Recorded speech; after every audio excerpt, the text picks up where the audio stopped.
We began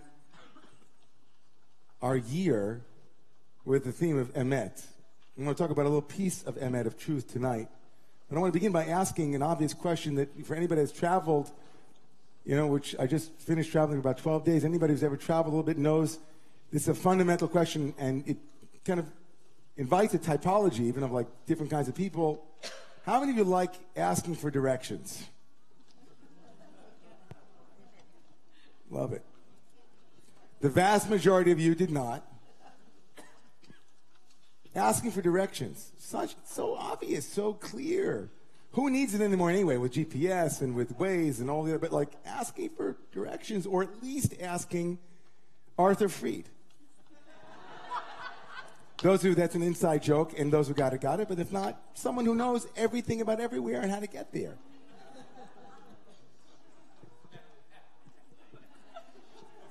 Sorry, Arthur.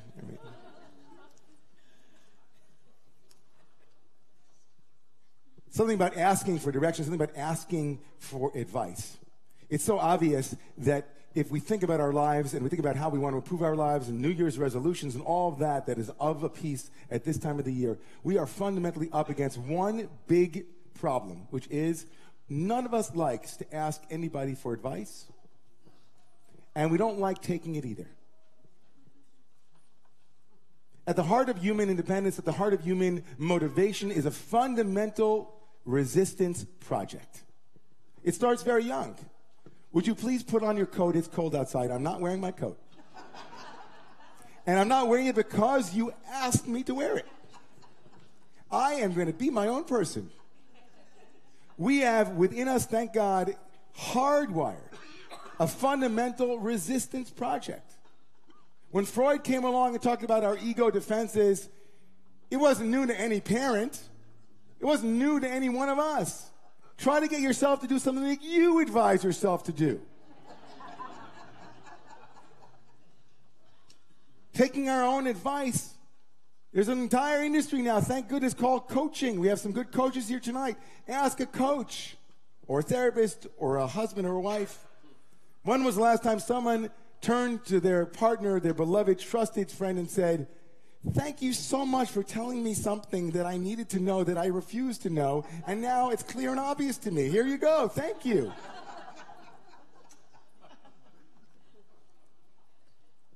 At the heart, and I mean that, and choose that word, like with deep precision. At the heart of the human being, ki yetzer lev adam. At the heart of the human being is a tug of war between things that are skillful and unskillful, things that build us and things that destroy us. And at the heart of the great mystery, the koan, as it were, for those who know what a koan is a kind of Zen riddle. The intractable Mobius strip of human consciousness is this: how is it that we always wind up shooting ourselves in the foot? How is it that we always get in our own way? You don't have to look very far in our tradition, the Jewish tradition, in the Torah, to see maybe the greatest example of it in Pharaoh. Pharaoh, who was willing to go down with the ship, no matter what he was shown, no matter what advice he got from his wise men, he was obdurate. No way. You're going to lose it all. Stay the course. Self-destruction is at the heart of the Exodus narrative. And it's not just Pharaoh. Jewish people, too. Next couple of minutes, I want to unpack a scene in the Exodus story, but it's really me. It's you. It's every one of us, because it's not about something that happened 2,000 years ago. It's me. It's you. It's tomorrow. It's yesterday. It's a week from now.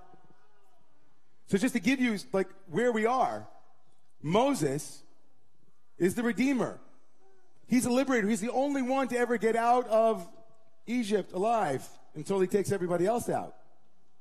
He, of course, doesn't grow up in slavery. He's grown up, in the house of royalty. His father, grandfather, whatever he is, Pharaoh. He doesn't know the taste that his brothers and sisters have. He's free already, so he knows how to free others. And Moshe, like the Bodhisattva in the tradition of Buddhism, goes back into the lion's mouth. He goes back into Egypt. He fights. He doesn't want to become right. He doesn't want to become the chosen one. But God says, you have to go back. He says, no, shlach na v'yati shlach, not me, anyone but me. God says, no, you, no, yes, yes, no. Okay, he goes back. He comes to the Jewish people. He comes to the Israelites as they're known then. And he says to them, hey, I'm here. Time to go. What do they say? Well, first they say, great. Let's see what you got. He shows them things get worse. He comes to Pharaoh. He says, Pharaoh, let my people go. Pharaoh says, not over my, right? Karsavik, it's not happening. He comes back to the Israelites and they say to him, wow, thank you, but no thank you. No good deed goes unpunished. Thank you so much, Moses. We appreciate it, but life was great before you came, and now it's much worse. And in last week's Torah portion, when we finish, Moses comes back to God and he says, God, what kind of setup was that? You send me to the people, you tell me, you give me the keys, I come to them with the keys, it gets worse, and now everybody hates me. And that's where this tomorrow morning's reading picks up. And here's where the Israelites and their learning happens. Moses comes to God and says, you know, God, it's not good. And God says this, you go back and you tell the Israelites, you need to know my real name.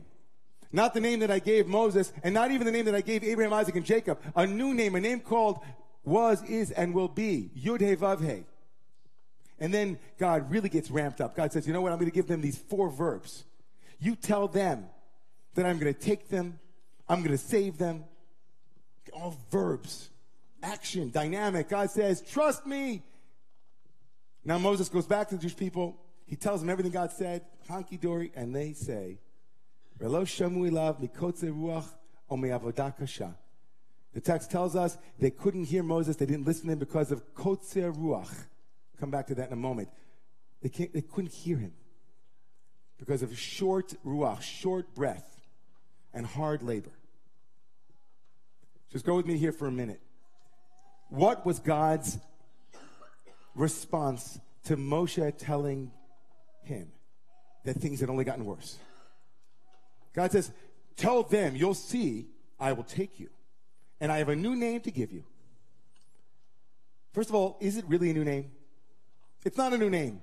Abraham, Isaac, and Jacob have also heard Yud He Vav He. And this leads the 11th century exegete Rashi to say, what must this verse mean? Not that God made known to Moses and to the people a new name, but an aspect of was, is, and will be. And these are the words of Rashi. They're amazing because of our theme of Emet that I said we'll explore tonight.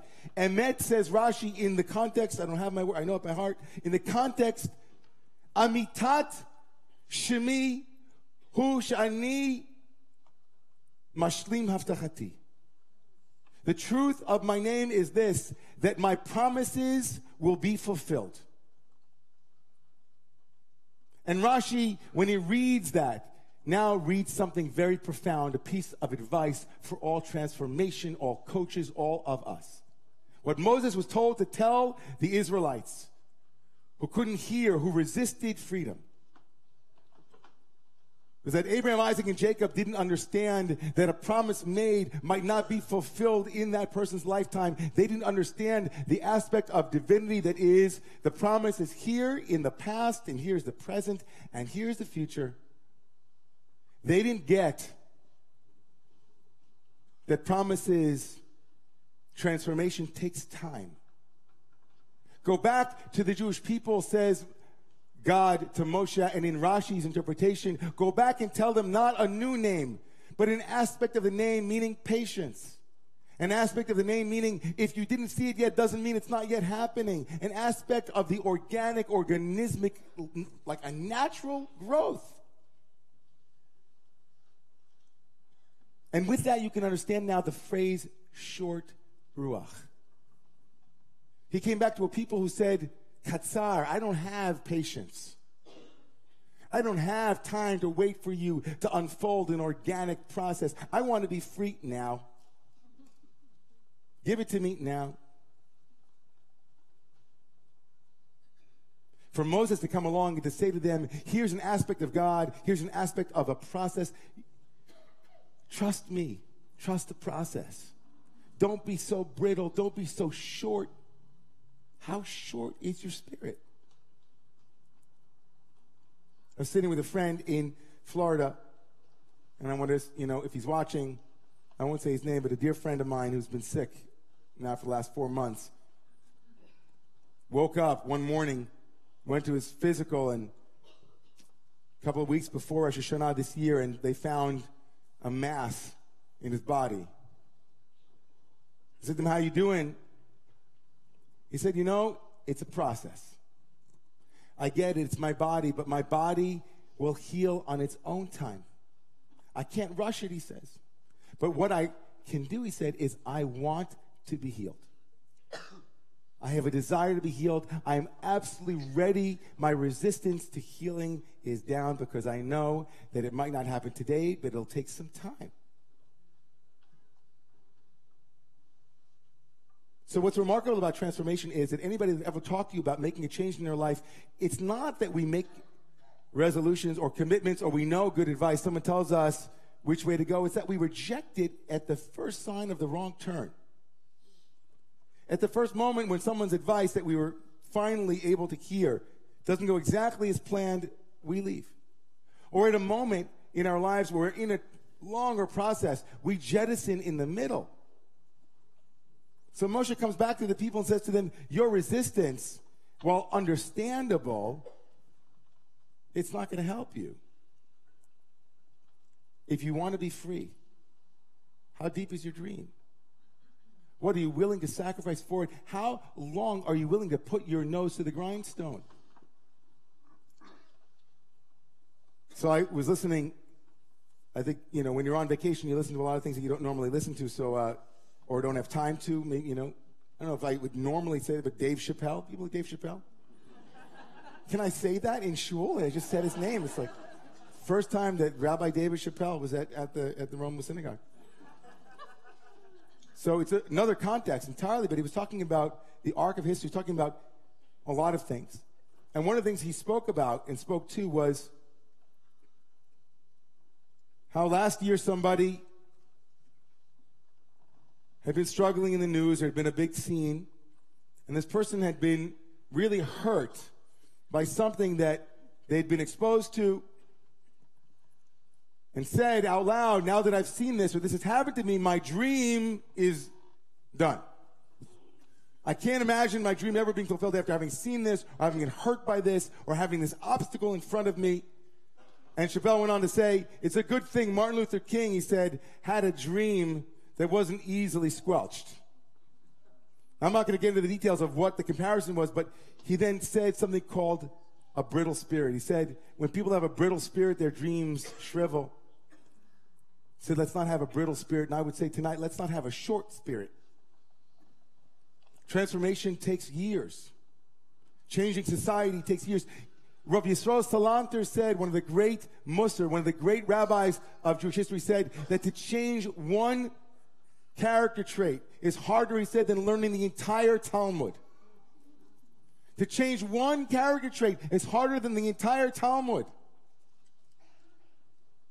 So the diet didn't work. Try again. So coming to shul didn't work. Do it again. We don't have the luxury to be brittle spirits or to be short-spirited. The work is too important. It's too vital. Freedom is at stake. We need to join the resistance movement against resistance. Resistance training means that when you meet an obstacle, you say, okay. No great thing has ever been done without being first met with an obstacle. That's what happens if Nachman Brat said, you start something, you come to the people and say, it's going to be freedom, you're going to get yourself in order, and right away, everything inside of you will assail that commitment. Imagine a world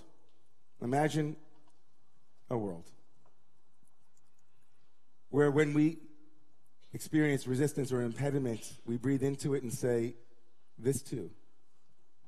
Imagine a world where as we clenched our fist, we saw our own vulnerability expressed in a little nick in the blood that then went over the grievances and said, oh, open my hand. This is the way of it. This is the way of it. There's a lot of work to do inside of us and in this community and beyond these walls.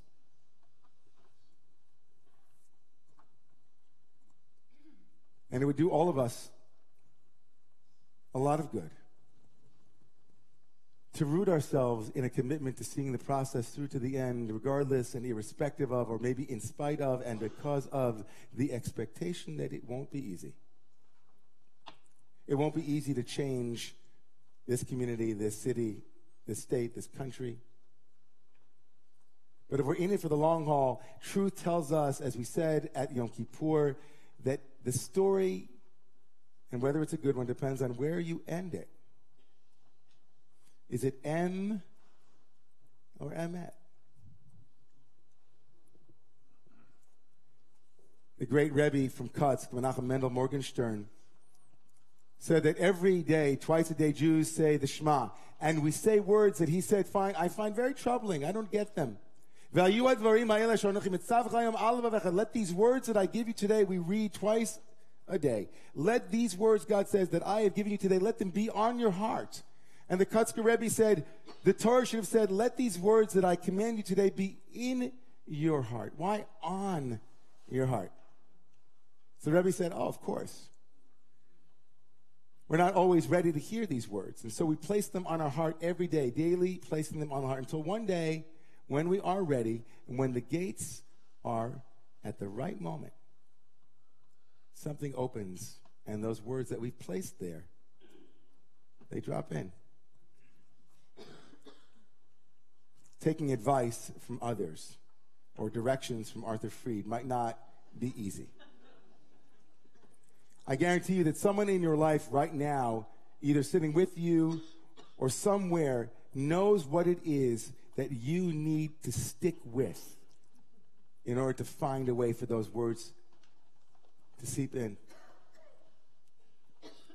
I invite you tonight or sometime in the near future, before you forget this sermon, might be in an hour, to ask someone you trust to tell you the advice that you need to follow. And then ask them to find a way to have you stick to it, especially when everything in you is saying, my spirit is short. It's a marathon. Please rise.